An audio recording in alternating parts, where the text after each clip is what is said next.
Hey, this is a continuation video from the last one where I shared with you guys how we were finishing up letting it go, learning about control, and I got this call from my parents. My mom had a heart attack, had to drop everything, went to Pennsylvania for a week, and really learned about letting it go, the things that I had on my agenda that I just had to realize that other things took priority. Well, now I'm at a second phase, and this is what I found.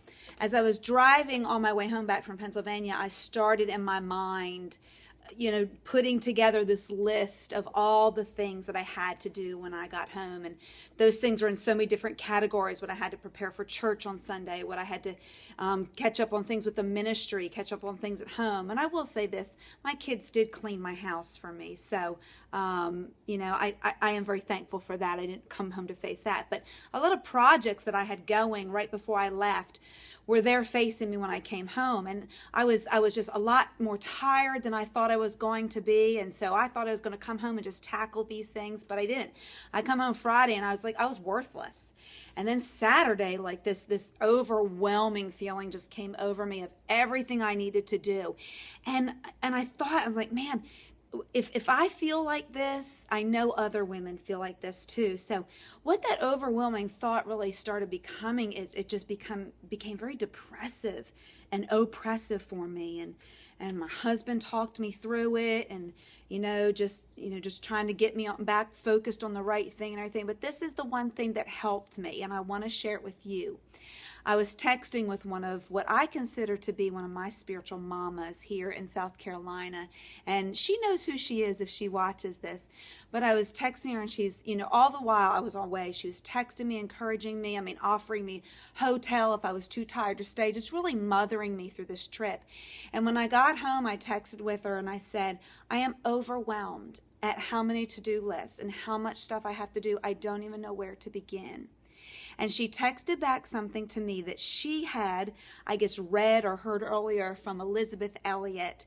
And it said, do the next thing. Just do the next thing.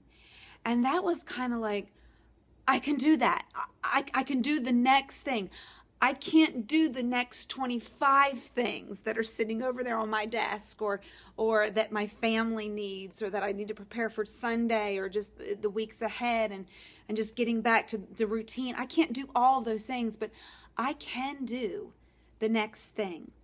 And I just want to say two things about that. One was how she mothered me in that. She took something she learned, passed it on to me, and now I'm passing it on to you. And that's what I love about women's ministries. We're doing that Titus 2 thing, passing it on.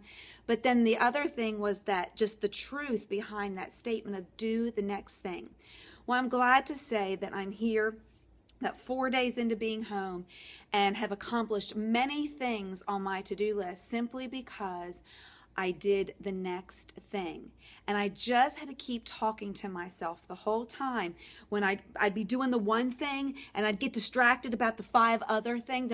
Just do this, and what's the next thing you do?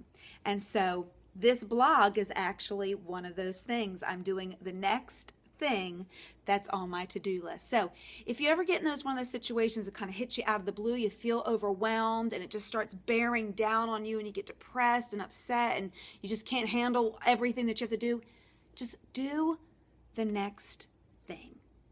Okay, just a little simple thing that I learned in my life, and maybe it'll be helpful to you ladies.